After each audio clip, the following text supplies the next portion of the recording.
তো আমি আমার এই বয়ানের শুরুতে একটি ভূমিকা বলবো, একটি ঘটনা দিয়ে শুরু করব। যে একদিন বাদশাহ হারুনুর রশিদ তিনি তার প্রাসাদের বেলকনিতে বসা। তো এই দূর দিয়ে তখনকার আল্লাহর বড় বুজুর্গ বাহলুল পাগল চাদর মুড়ি দিয়ে হাঁটতে হাঁটতে যায়।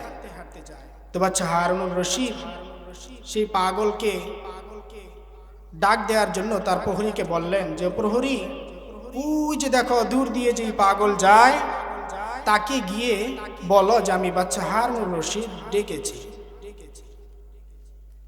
তো প্রহরী গিয়ে যখন সেই বাহলুল পাগলকে নিয়ে আসলো, তো বাদশাহ হারুনুর রশিদের সামনে আসার পর বাদশাহ হারুনুর রশিদ সেই বাহলুল পাগলকে বললেন যে, বাহলুল, তুমি আল্লাহকে কিভাবে পাইছো? তো সেই বাহলুল পাগল বলল যে, আপনি যেভাবে আমাকে পাইছেন আমিও সেভাবেই আল্লাহকে পাইছি। তিনি ব্যাখ্যা করে বলেন যে, দেখেন, আপনি এত বড় বাদশাহ, এত বড় মাপের আলেম, আপনি যদি আমি আপনার সাথে দেখা করতে চাইতাম, যদি আপনার সাক্ষাৎ আমি লাভ করতে চাইতাম, তাহলে মাসের পর মাস, দিনের পর দিন আমাকে অপেক্ষা করতে হইতো। কিন্তু আপনি চাইছেন বিদায়, আপনি ডেকে আমাকে আপনার কাছে নিয়ে আসছেন, আপনার সামনে নিয়ে আসছেন। তো আল্লাহ আমাকে চাইছে বিদায়, আমি আল্লাহর একজন মুমিন হইতে পারছি, একজন বান্দা হইতে পারছি। আল্লাহ তাআলা আমাকে মানুষ না বানিয়ে কুকুর বানাইতে পারতেন, আল্লাহ আমাকে মানুষ না বানিয়ে জীবজন্তু বানাইতে পারতেন, গাছ বানাইতে পারতেন। কিন্তু আল্লাহর শুকরিয়া যে মহান রব্বুল আলামিন কোনো প্রকার আবেদন করা ছাড়াই তিনি আমাদেরকে মানুষ বানিয়েছেন।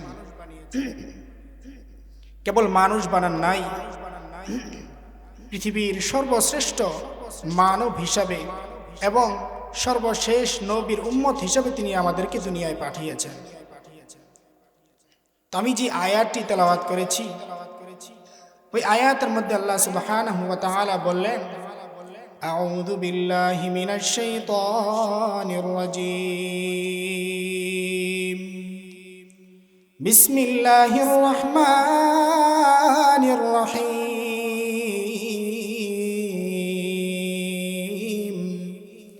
ওয়ামা খালাকাতুল জিন্না ওয়াল ইনসা ইল্লা লিয়াবুদুন। দুনিয়ার জমিনে আমি মানব এবং জিন জাতিকে সৃষ্টি করেছি আমি আল্লাহর ইবাদত করার জন্য। পৃথিবীর মধ্যে সর্বশ্রেষ্ঠ মানব হিসেবে আমি তোমাদেরকে পাঠিয়েছি। বান্দা, এই দুনিয়াতে আমি পাঠিয়েছি আমার ইবাদতের জন্য। যদি আমি তোমাদেরকে সেই সর্বশেষ নবী মুহাম্মদুর রাসূলুল্লাহ সাল্লাল্লাহু আলাইহি ওয়াসাল্লামকে দেয়া 50 ওয়াক্ত নামাজ আমি তোমাদেরকে দিয়ে দিতাম, বান্দা সারাদিন তোমাকে নামাজ পড়তে হইতো। বান্দা, আমি যদি চাইতাম যে আমি তোমাকে সারা জীবন রোজা রাখতে হবে, এই জন্য আমি তোমাকে দুনিয়াতে পাঠিয়েছি। সর্বক্ষণ আমলের মধ্যে তুমি থাকতে হবে, এই জন্য আমি দুনিয়াতে পাঠাইছি। বান্দারে, তোমার জন্য কতটা সহজ করে আমি দুনিয়াতে তোমাকে পাঠাইছি। আমি আল্লাহ যদিও পারতাম, কিন্তু আমি সারা দিনে কেবল 5 ওয়াক্ত নামাজ আমি তোমাকে দিয়েছি। তো আল্লাহ বানাইছেন। আজকে যদি আপনি একটা কামলা ভাড়া নেন, একজন শ্রমিক ভাড়া নেন, আপনি 800 টাকায় ভাড়া নিছেন যে বিকাল পর্যন্ত কাজ করতে হবে। সেই শ্রমিক যদি দুপুর পর্যন্ত কাজ করে বলে যে আমি আর পারবো না, আপনি কি পুরো টাকা দিবেন? দিবেন না। তা আল্লাহ আমাদেরকে বানাইছেনই তার ইবাদতের জন্য। তা আল্লাহ যদি বলতেন যে সারা বছর তোমাকে রোজা রাখতে হবে, সারা দিন তোমাকে নামাজ পড়তে হবে, মাসে মাসে তোমাকে যাকাত দিতে হবে, প্রত্যেক বছর তোমাকে হজ করতে হবে, কতটা কঠিন বান্দার উপর হয়ে যেত। কিন্তু আল্লাহ সুবহানাহু ওয়া তাআলা এই কঠিন বান্দার উপর করেন নাই। আল্লাহ তাআলা জানেন তার বান্দা এই কঠিনতম কাজ করতে পারবে না। আল্লাহ সুবহানাহু ওয়া তাআলা তার নবীকে বলেছেন যে যে ব্যক্তি 5 ওয়াক্ত নামাজ পড়বে, আমি আল্লাহ তাকে 50 ওয়াক্তের সওয়াব দিয়ে দিব। বলুন সুবহানাল্লাহ। ইবাদত দুই প্রকার। এক ইবাদত যেগুলো আল্লাহ সুবহানাহু ওয়া তাআলা তার বান্দার উপর ফরজ করেছেন, যেমন প্রত্যেক দিন 5 ওয়াক্ত নামাজ, বছরে একবার রোজা, সামর্থ্য থাকলে একবার হজ, এবং প্রত্যেক বছর সামর্থ্যবানদের জন্য যাকাত। এটি হলো আল্লাহ তাআলার পক্ষ থেকে ফরজ। আর আরেক ধরনের ইবাদত হলো যেগুলো হলো নফল, যেটাকে বলে ওভারটাইম। যে কোনো শ্রমিক যদি সে আসর পর্যন্ত চুক্তিবদ্ধ হয়ে আসরের পরেও কাজ করে, সেই আসরের পরে যেই কাজ করলো সেটাকে কি বলে? ওভারটাইম। তো আল্লাহ সুবহানাহু ওয়া তাআলা বান্দার জন্য নফল ইবাদত দিয়ে তিনি ওভারটাইম দিয়ে দিয়েছেন। যে কোনো বান্দা যদি তার ফরজ ইবাদতের পরে নফল ইবাদতগুলো করে, তা আল্লাহ সুবহানাহু ওয়া তাআলা তাকে আরো বেশি মহব্বত করবেন, আরো বেশি ভালোবাসবেন। আল্লাহ সুবহানাহু ওয়া তাআলা আমাদেরকে সহজ করে দিয়েছেন বলেই এই 5 ওয়াক্ত নামাজ, এই রোজা, এই হজ, এই যাকাত, এবং আমাদেরকে মুসলিম ঘরে মুসলমান হয়ে জন্মগ্রহণ করার তৌফিক তিনি দিয়েছেন। আল্লাহ চাইলে আমাদেরকে হিন্দু বানাইতে পারতেন না, খ্রিস্টান বানাইতে পারতেন না, কিন্তু আল্লাহ সুবহানাহু ওয়া তাআলা তার রহম, তার করম দিয়ে তিনি আমাদেরকে এমন এক বংশে, এমন এক মুসলিম পরিবারে তিনি জন্মগ্রহণ করিয়েছেন যে আমরা জন্ম থেকেই মুসলিম হয়ে জন্মেছি। এই দুনিয়ার মধ্যে আমরা আল্লাহর জন্য এসেছি। কবি বলেন যে দেখো, দুনিয়ার মধ্যে চলবা, দুনিয়া তোমার লাগবে, দুনিয়ার সন্তান, দুনিয়ার সন্ততি, দুনিয়ার মা বাপ, আত্মীয় স্বজন তোমার লাগবে। যেমন নৌকা যদি চলে, পানি ছাড়া চলতে পারবে? পারবে না। তো নৌকার জন্য পানি লাগবে। এই জন্য বলে যদি এই পানি যদি নৌকার উপরে উঠে যায়, তাহলে নৌকা কি হয়ে যায়? ডুবে যায় না? এই জন্য আল্লাহ সুবহানাহু ওয়া তাআলা বলেন দুনিয়া তোমাকে লাগবে, কারণ দুনিয়াতে আমি তোমাকে পাঠিয়েছি। আল্লাযী খালাকাল মাউতা ওয়াল হায়াতা লিয়াবলুয়াকুম আইয়ুকুম আহসানু আমালা। ও বান্দা, এই দুনিয়াতে আমি তোমাকে পাঠিয়েছি আখিরাতকে কামাই করার জন্য। এই দুনিয়াতে পাঠিয়েছি আমি আল্লাহকে চেনার জন্য। এই দুনিয়াতে পাঠিয়েছি আমি আল্লাহর মহব্বত তোমার অন্তরে লালন করার জন্য। বান্দারে, দুনিয়ার মোহে পড়ে তুমি আখিরাতকেই ভুলে গেছো। আমি আল্লাহ তোমাকে দুনিয়াতে পাঠিয়েছিলাম আখিরাতের ব্যাগ নিয়ে তুমি দুনিয়া থেকে কামাই করে আনবে। এই 60 বছর জীবন আমি তোমাকে দিয়েছিলাম, 70 বছরের হায়াত আমি তোমাকে দিয়েছিলাম, 20 বছরের হায়াত আমি তোমাকে দিয়েছিলাম। বান্দা, এই 20 বছর হায়াতের মধ্যে তুমি কতক্ষণ পর্যন্ত আল্লাহর নাম তুমি ডেকেছ? কতক্ষণ পর্যন্ত আল্লাহর জিকির তুমি করেছ? আল্লাহর কতক্ষণ সময় তুমি আল্লাহর স্মরণে কাটিয়েছ রে বান্দা? হিসাব বুঝা একবার কবরে আইসো। আমি আল্লাহ যদি কোনো বান্দাকে সেই কঠিন তো মহাশরের দিনে যদি কোনো বান্দাকে ধরে বলি যে আমি তোমাকে 60 বছর জীবন আমি তোমাকে দিয়েছিলাম, 70 বছরের হায়াত আমি তোমাকে দিয়েছিলাম, 20 বছরের হায়াত আমি তোমাকে দিয়েছিলাম, এই 20 বছর কি কি করেছ? কতক্ষণ সময় তুমি আমি আল্লাহর জিকির করেছ? কতক্ষণ সময় ধরে তুমি আমি আল্লাহর স্মরণ করেছ? আল্লাহ যদি কোনো বান্দাকে বলেন যে এই সময়টার হিসাব তুমি দিয়ে যাও, তাহলে সেদিন শেষ।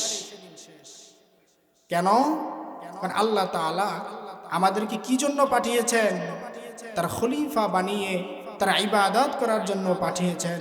আজকে যদি কোনো মন্ত্রীর খলিফা, কোনো মন্ত্রীর পিএস এখানে আসে, কত মানুষের জনসমাগম হবে? হ্যাঁ, একজন প্রধানমন্ত্রীর স্থলাভিষিক্ত লোক, একজন মন্ত্রী, একজন এমপি যদি এখানে আসে, তার কত দাম, তার কত মূল্যায়ন, তার কত মূল্য। আল্লাহ সুবহানাহু ওয়া তাআলা আমাদেরকে তার খলিফা বানিয়ে পাঠিয়েছেন, অথচ যার খলিফা আমরা তাকেই আমরা চিনি না। আল্লাহ পাক রব্বুল আলামিন বলতেছেন যে ওয়াইদ ক্বালা রাব্বুকা লিল মালাইকা ইন্নী জাইলুন ফিল আরদি খলিফা। স্মরণ করো ওই সময়ের কথা যখন তোমার রব তোমাকে জমিনের মধ্যে পাঠিয়েছেন তার স্থলাভিষিক্ত করে, ওরে বান্দা তুমি দুনিয়ার মুহে পড়ে তুমি আল্লাহকে ভুলে গেছো, দুনিয়া মুহে পড়ে তুমি আখিরাতকে ভুলে গেছো। 60 বছর জীবন তুমি পাইছো, কিন্তু তুমি মনে করতেছো তুমি আরো 20 বছর বাঁচবা। তোমার মতো কত মুরব্বী, তোমার মতো কত সাথে চলা লোকগুলো আজকে সেই কবরস্থানে ঘুমিয়ে রয়েছে। না, 20 বছরের জীবন, আরো 40 বছর বাঁচবো। 60 বছর হয়ে গেছে, তারপরও সে বলে আমি আরো 20 বছর বাঁচবো। কত তামান্না, কত আকাঙ্ক্ষা। ওই যে পাশেই কবরস্থান গিয়ে একবার দেখবেন, আমার চাইতেও কত শক্তিশালী লোক ছিল, আমার চাইতেও কত সুদর্শন লোক সে ছিল, কিন্তু আজকে সে কবরে, আর আমি এই মজলিস। হ্যাঁ, তো মাঝে মধ্যে গিয়ে কবরের পাশে বৈশা স্মরণ করবেন যে আমার চাইতো শক্তি দেওয়ার ক্ষমতা তার ছিল। আচ্ছা বলেন তো দেখি, আপনি গরিব মানুষ দেখা কি আপনার কাফনের কাপড় 3টা, আর যে বড় লোক তাকে 4টা 5টা দিবে? সমান না। তাহলে কিসের এত অহংকার, কিসের এত বাহাদুরি যে একবার চোখ মুখ বন্ধ হয়ে গেলে, রুহ চলে গেলে সবাই সমান? বৈধ অবৈধ আত্মসাৎ, অন্যের টাকা মেরে খেয়ে আমি আমার প্রাসাদ গড়েছি, আমি আমার ছেলেদেরকে প্রতিষ্ঠিত করেছি, সমাজে আমার কত দাম। কিন্তু জেনে রেখেন, আপনার দাম এই সমাজের মধ্যেই, আপনার মূল্যায়ন এই সমাজের মধ্যেই, আল্লাহ সুবহানাহু ওয়া তাআলার দরবারে আপনার কোনো মূল্যায়ন নাই। জন্য এই কবি বলেন, दुनिया में हो दुनिया का तलबगार नहीं हो, दुनिया में हो दुनिया का तलबगार नहीं हो, बाजार से गुजर हो खरीदार नहीं हो, बाजार से गुजर हो खरीदार नहीं हो। দুনিয়ার মধ্যে আমি আসছি কেবল দুনিয়ার মহব্বত নেওয়ার জন্য না, অন্তরে ঢোকানোর জন্য না। দুনিয়াতে আমি আসছি আমার আল্লাহ, আমার রবের মহব্বত ভালোবাসা আমার অন্তরে লালনের জন্য। আল্লাহ সুবহানাহু ওয়া তাআলা এই দুনিয়ার মধ্যে আমাকে পাঠিয়েছেন তার ইবাদতের জন্য, তাকে চেনার জন্য। কেন? যাতে তুমি ভালোভাবে চিনে আমার আখিরাত অর্জন করতে পারো, আমার আল্লাহর দিদার তুমি লাভ করতে পারো। শুইনা রাইখো, আজকে তুমি যেই অপরাধ, তুমি অন্যায় করতেছো, তুমি যেই অন্যায়, তুমি যেই কাজে লিপ্ত আছো, বান্দা জানিয়া রাইখো, আমি দুনিয়ার জমিনে তোমাকে আমি খাবার বন্ধ করে দেই নাই। তুমি যেই মন্দ কাজ তুমি করতেছো, নামাজ পড়ো নাই এই জন্য আমি তোমার খানা বন্ধ করে দেই নাই। তুমি নামাজ পড়ো নাই এই জন্য আমি তোমার নিঃশ্বাস বন্ধ করে দেই নাই। তুমি নামাজ পড়ো নাই এই জন্য আমি সূর্যের আলো থেকে তোমাকে বঞ্চিত করি নাই। তুমি নামাজ পড়ো নাই এই জন্য আমি তোমাকে কি করি নাই, মৃত্যু দিয়ে দেই নাই। বান্দারে জানিয়ে রাইখো, সেই কাল হাসরের ময়দানে, সেই কঠিনতম দিনে, যেদিন আমি ইনসাফের আসনে বৈশা তোমার বিচার করব, বান্দারে প্রত্যেকটা সময়ের হিসাব তোমাকে দিতে হবে। তুমি যেই হাত দিয়ে অপরাধ করছো, যেই পা দিয়ে অপরাধের দিকে অগ্রসর হয়েছ, যেই চোখ দিয়ে তুমি অন্যায় দেখছো, প্রতিবাদ করো নাই, বান্দারে সেই কঠিনতম হাসরের ময়দানে তুমি না বললেও তোমার অঙ্গ প্রত্যঙ্গগুলো একে একে বলে দিবে। আল্লাহর কোরআনের মধ্যে আল্লাহ বলেন, ওয়াকালু লিজুলুদিহিম লিমা শাহিদতুম আলাইনা ক্বালু আনতাকানাল্লাহুল্লাযী আনতাকা কুল্লা শাই। সেই হাসরের ময়দানে যখন আল্লাহ পাক রব্বুল আলামিন বান্দাকে জিজ্ঞেস করবেন যে, হে বান্দা তুমি আমার জন্য নামাজ পড়ছো? বান্দা বলবে, আল্লাহ তোমার জন্য 5 ওয়াক্ত নামাজ পড়ছি। আল্লাহ বলবেন, না না। যে আল্লাহ আমি তোমার জন্য 30টা রোজা রাখছি। আল্লাহ বলবেন, না না, আমার জন্য রোজা রাখো নাই, তুমি তো নামাজ পড়ছো মানুষকে দেখানোর জন্য। যে মানুষ আমাকে মুসল্লি বলবে যে সেই লোকটা কত বিনয়ের সাথে নামাজ পড়ে। তুমি তুমি হজ করছো, হজের পরে আইসা যদি কেউ হাজি সাহেব না বলে তুমি মাইন্ড করো, বান্দারে জানিয়ে রাখো সেই হজের মূল্য আমার কাছে নাই। তাকারাল্লাহুল্লাযী আনতাকা কুল্লা শাই। তোমার হাত যখন তোমার বিরুদ্ধে সাক্ষী দিতে থাকবে, তোমার পা যখন তোমার বিরুদ্ধে সাক্ষী দিবে, বান্দা বলবে দুনিয়ায় থাকতে তুমি আমার হাত ছিলা, বান্দারে তুমি যতই না করো আমি আল্লাহর সামনে প্রত্যেকটা অঙ্গ প্রত্যঙ্গ একে একে সাক্ষী দিতে থাকবে। সেই হাসরের ময়দানে তুমি মিছা কথা কইয়া মিথ্যা কথা বইলা পার হইতে পারবা না। আল্লাহ তাআলা বলে দিবেন, ওই যে দেখো, ওই যে দেখো, প্রজেক্টরের মধ্যে দেখা দিবে যে তুমি ওই কাজটা করেছিলা, ওই অপরাধটা তুমি করেছিলা। তুমি মনে করছো পৃথিবীর কেউ দেখে নাই, কিন্তু আমি আল্লাহ কি করছি, দেখেছি। আল্লাহ সুবহানাহু ওয়া তাআলা আমাদেরকে সমস্ত ধরনের মন্দ কাজ, সমস্ত ধরনের অপরাধ থেকে আমাদেরকে কি করো, হেফাজত করো। আমরা আমাদের সন্তানের জন্য কত কিছু করি। হ্যাঁ, সাধারণ আমি আমার সন্তানকে জন্ম দিয়ে কতটা ভালোবাসি। আল্লাহ সুবহানাহু ওয়া তাআলা যে আমাদেরকে বানাইছেন, তিনি কতটা মহব্বত তিনি আমাদেরকে করেন। আল্লাহ সুবহানাহু ওয়া তাআলা বলেন যে বান্দা, আমি তোমাকে মহব্বত করি বিদায়, আমি তোমাকে ভালোবাসি বলে বিদায় তুমি এই অপরাধ করার পরেও আমি তোমার খাবার বন্ধ করি না, আমি তোমার পানি বন্ধ করে দিই না, আমি তোমার নিঃশ্বাস বন্ধ করে দেই না। বান্দা তুমি, আমি আশায় থাকি যে তুমি কোনো একদিন কি করবে, আল্লাহর দিকে ফিরে আসবে। ইউদউনি আস্তাজিব লাকুম, যে তুমি ভুলে একবার বলবে, ওগো আল্লাহ, আমি জীবনে কত গুনাহ করেছি, জীবনে কত অপরাধ আমি করেছি, কিন্তু আমার যাওয়ার কোনো পথ নাই। এভাবে যদি একবার আল্লাহকে বলতে পারো, তাহলে আল্লাহ সুবহানাহু ওয়া তাআলা তোমাকে বুকের মধ্যে নিয়ে আসবেন, কুলের মধ্যে নিয়ে আসবেন। আল্লাহ সুবহানাহু ওয়া তাআলার দরবারে তুমি একজন সম্মানিত ব্যক্তি হিসাবে সেই হাসরের ময়দানে দাঁড়াতে পারবে। চিন্তা করেন হাসরের ময়দান কত কঠিন হবে, কত ভয়ঙ্কর হবে, যে রাসূল করিম সাল্লাল্লাহু আলাইহি ওয়াসাল্লাম হযরত আম্মা জান আয়েশা রাদিয়াল্লাহু তাআলা আনহাকে একদিন বলতেছেন যে আয়েশা, জানো যে হাসরের সেই ময়দান কেমন হবে, যে সবাই বস্ত্রহীনভাবে উঠবে। হযরত আয়েশা রাদিয়াল্লাহু তাআলা আনহু অবাক হয়ে জিজ্ঞেস করলেন যে এত কোটি কোটি মানুষ উঠবে, এত লক্ষ লক্ষ মানুষ উঠবে, অথচ তাদের শরীরে বস্ত্র থাকবে না, কাপড় থাকবে না। যে হযরত রাসূল করিম সাল্লাল্লাহু আলাইহি ওয়াসাল্লাম বললেন যে এত ভয়ঙ্কর হবে যে একজন আরেকজনের দিকে তাকানোর সময়টুকুও সে পাবে না। এই জন্য ভাইয়েরা আমার, মুরব্বিয়ানে কেরাম, আমরা আল্লাহর যে বিধানগুলো দিয়েছেন, আল্লাহর যে ইবাদতগুলো তিনি দিয়েছেন, সেই ইবাদতগুলো আমরা করি এবং এই সমস্ত অপরাধ থেকে বাঁচার জন্য আমরা বেশি বেশি ইস্তিগফার করি।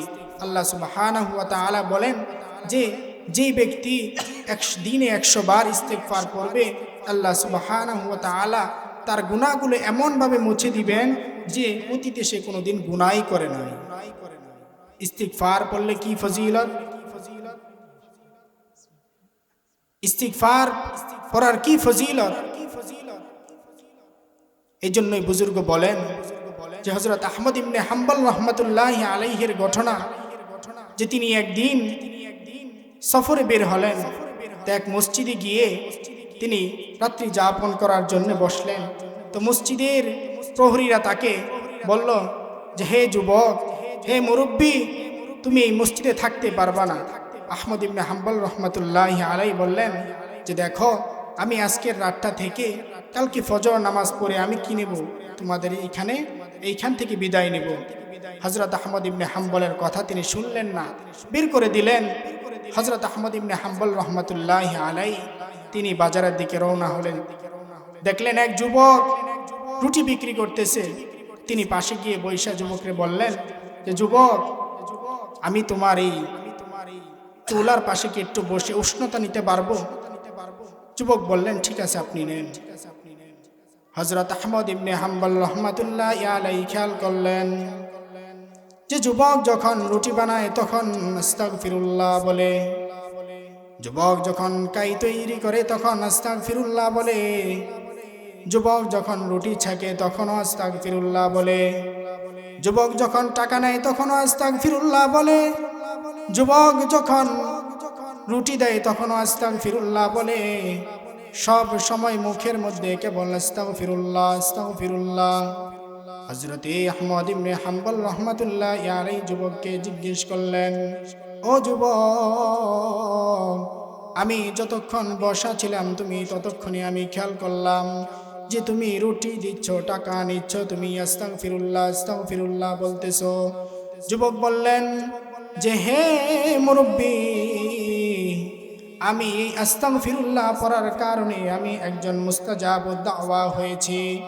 আমি জীবনে যত চাওয়া আমি চেয়েছি আল্লাহ সুবহানাহু ওয়া তাআলার কাছে, কোনোটাই কবুল হয় নাই, এমন হয় নাই, প্রত্যেকটি দোয়াই আমার কবুল হয়েছে, কিন্তু একটি দোয়া আমার এখনো কবুল হয় নাই।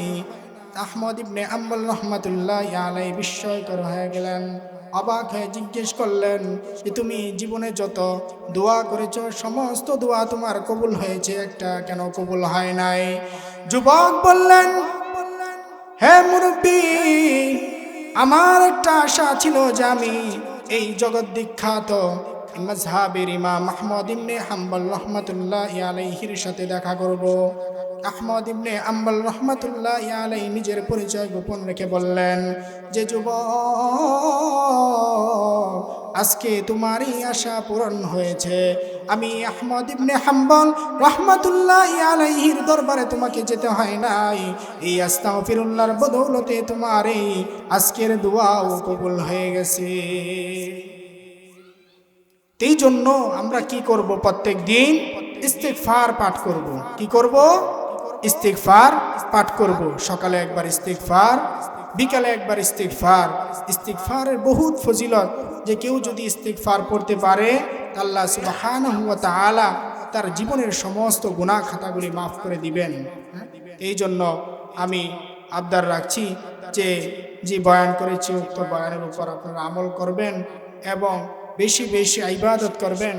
যে আপনারা যারা আছেন সামনে সবাই মুরব্বী, আপনাদের সামনে আর কোনো স্বপ্ন নাই।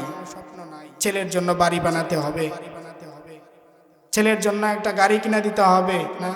তো এখন তো আপনাদের সময়, এখন সময় শুধু মসজিদে যাওয়া এবং আসা, কেবল আল্লাহর ইবাদতের জন্য আমরা মসজিদে বসবো, মসজিদে যাব এবং আল্লাহর কাছে দুই হাত তুলে দোয়া করব, গো আল্লাহ, জীবনে যত গুনাহ করেছি, জীবনে যত অপরাধ করেছি, সমস্ত অপরাধগুলো, সমস্ত গুনাহগুলো আপনি মাফ করে দেন, ক্ষমা করে দেন। আল্লাহ বলেন, কুল ইয়া ইবাদিয়াল্লাযীনা আসরাফু আলা আনফুসিহিম লা তাকনাতু মির রাহমাতিল্লাহ। যে বান্দা 60 বছর বয়স, 60 বছর তুমি জীবন পেয়েছো, হায়াত তুমি পেয়েছো, কিন্তু তুমি নিজেকে অপরাধী মনে করে মসজিদে যাও না, নিজেকে অপরাধী মনে করে তুমি আল্লাহর সামনে লজ্জিত হও। লা তাকনাতু মির রাহমাতিল্লাহ। তুমি যদি সমুদ্রের ফেনা পরিমাণও গুনাহ করে থাকো, আসমান জমিনের মধ্যবর্তী স্থান পর্যন্তও গুনাহ করে থাকো, তাহলে আমি আল্লাহ এই সমস্ত গুনাহ খাতাগুলি কি করে দিব? মাফ করে দিব। এই জন্য আমাদেরকে কি করতে হবে? আল্লাহর কাছে যাইতে হবে, আল্লাহর কাছে চাইতে হবে এবং বেশি বেশি ইবাদত করতে হবে। যতদিন বেঁচে থাকবো হেদায়েতের উপর যেন থাকতে পারি, যতদিন বেঁচে থাকবো ঈমানের সহিত থাকতে পারি এবং সর্বশেষ যে আশা আমরা দুয়াটি করব, মৃত্যুর সময় যখন আসবে তখন যেন আমাদের এই মুখে আল্লাহর সেই নাম, আল্লাহর সেই স্মরণ দিলের মধ্যে আমাদের থাকে। আল্লাহ সুবহানাহু ওয়া তাআলা আমার এই বয়ান করা, আপনাদের এই শোনা কবুল করুন। আমিন। ওয়া আখিরু দাওয়ানা আনিল হামদুলিল্লাহি রাব্বিল আলামিন।